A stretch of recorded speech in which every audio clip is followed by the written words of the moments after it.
Doors close and caucusing begins in Iowa in less than 24 hours. So the Republican Party's process of picking its nominee is finally about to get underway. And while that is very exciting, it is not so exciting as to preclude all other big clangorous things happening in the news right now. Por ejemplo, over the weekend on New Year's Eve, while still in Hawaii, President Obama signed into law the new bill that funds the Pentagon.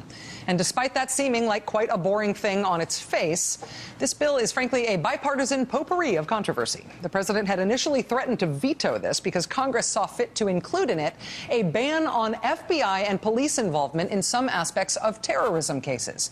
Nearly everyone involved who is not a member of Congress thought that was a simply bizarre idea. It was Congress trying to force the military to take over those cases, even though the military did not want to, and even though law enforcement and the intelligence agencies did not want that to happen either. Eventually, that provision was softened enough that the administration essentially has a workaround so they never have to implement it. Still, though, that law about the military having responsibility for those cases, that is now on the books, which means congratulations. You now live in a country where technically, at least, the military has a legal role to play in civilian law enforcement here at home for the first time. Cheers.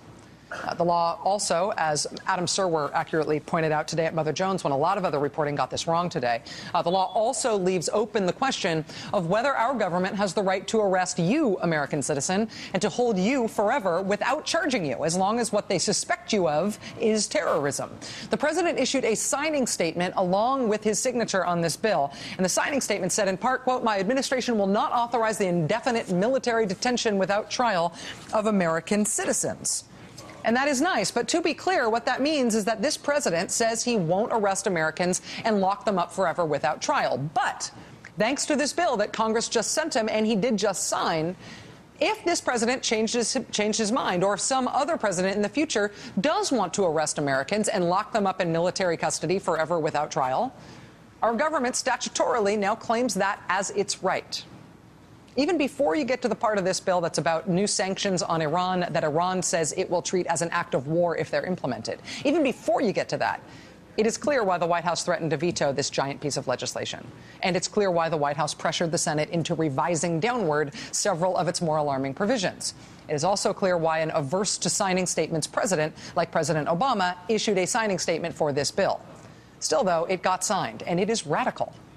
And I'm not sure we are going to appreciate its radicalness until it's undone by other legislation or until a president as radical as this bill decides to use it to its full extent.